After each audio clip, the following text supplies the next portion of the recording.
Well, it's that time again. A top 5 favorite typings of Pokemon video. Today's is ground. Now I'm gonna be honest, this one was really hard for me to put together. I don't use ground types a whole lot.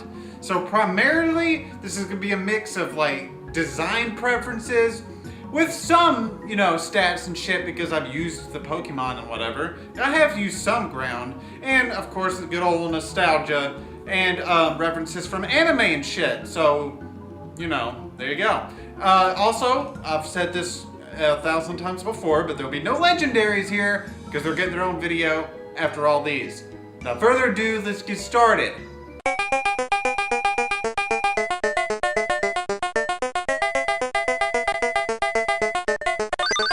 Number 5, Mamo Swine. I have loosely, sort of, vaguely, very briefly used Mamo Swine. Mostly this is because, well, dude, he has decent stats. For something that size, he's pretty quick. And, he can take a hit and dish out a hit, so, he moves like a butterfly and stings like the extinct ancestor of the elephant. Anyways, poor joke aside, the design's pretty cool. And apparently those tusks are made of ice. And apparently this dude has a pretty long history. He was just found frozen in the ground one day after 10,000 years and he just woke the fuck up. How about that shit? Number 4, that's 8, 4, is Excadrill, I think? Drillbur's pretty cool too. Had to go with Excadrill though because dude is fucking beast all around. Dude, he looks awesome in those stats too. The worst Excadrill I've ever come in contact with is the gym one. Was it Clay, I believe? Correct me if I'm wrong, but pretty sure it's Clay. Google, can you answer that for me? It would have been helpful though, Excadrill, being the newcomer that he is, if he was around for Generation 1, because Brock's weak-ass team could have really used the help. Excadrill has some pretty decent speed and great attack stats. I mean, how can you not with all those sharp thingies on your body? Number 3, Donphan. Going all the way back to Gen 2. Not Gen 1, so shut the fuck up. I was first introduced to Donphan, I believe it was one of the movies. I just thought it was cool. If it wasn't the movie, I know it was in the anime. Google, can you answer that for me too, as well, please? Thank you. Anyways, is that thing a motherfucking elephant? I don't even know, shit. It says armor Pokemon, but it kind of looks like an elephant. I don't know. Google, can you answer that one for me, please?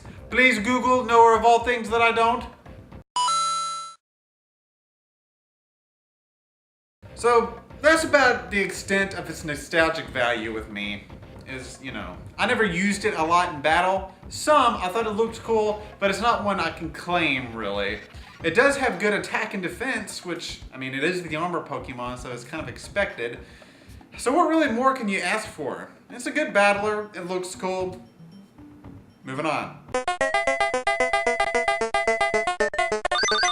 Number 2, okay, this one I really, really, really like. 5 through 3, I like these Pokemon, but they were, towards the end for a reason. But number 2 is Marowak. Did I do that? 3? I meant 2. It's Marowak. Now, I really do like Cubone a lot, especially, and I'm gonna be straight up, it's mostly because of the story behind Cubone. It's sad, and it's weird, but it really gives Cubone, as well as Marowak, a lot of fucking character. This has absolutely nothing to do with stats or battling. This is all about, the story there. It's kind of sad. Apparently Cubone wears the skull of his dead mother on his head because he's sad about it. It's also pretty creepy. But, I don't know, at least I love the creepy aspects of Pokemon. They kind of lost that over time because there was just so many Pokemon. But when something that's as old as Gen 1 you know, things kind of become different over time, you know, stories and the way we look at things. And you can look back at Gen 1 and some of these stories and like, man, that really has some kind of a weird, creepy vibe to it, and it makes it all that more interesting to me.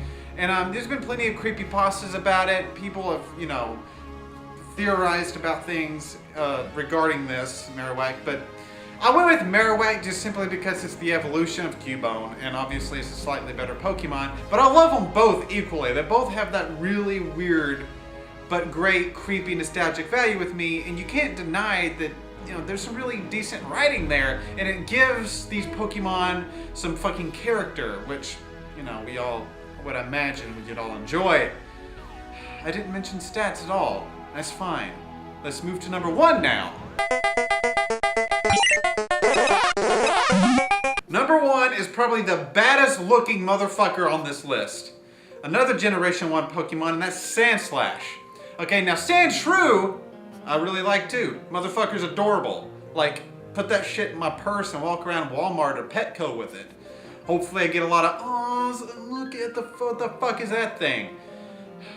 Or, you know, put that shit on a Christmas card cute. Put it in a little Christmas Santa Claus hat shit. Yeah, but anyway, Sandslash, goddamn, terrifying claws. He's got the little spiky shit on his back, and dude just looks awesome. You know, I don't know, that's the main reasoning for that to me. Battling is decent. We don't have to get into that really, because really this is a little bit more than that to me. I just always like having Sandslash. So there it is. My top 5 favorite ground type Pokemon. I'm really curious as to what yours are as well. I'll see you guys in the next video, alright? Until then, you know, take care of yourself or something.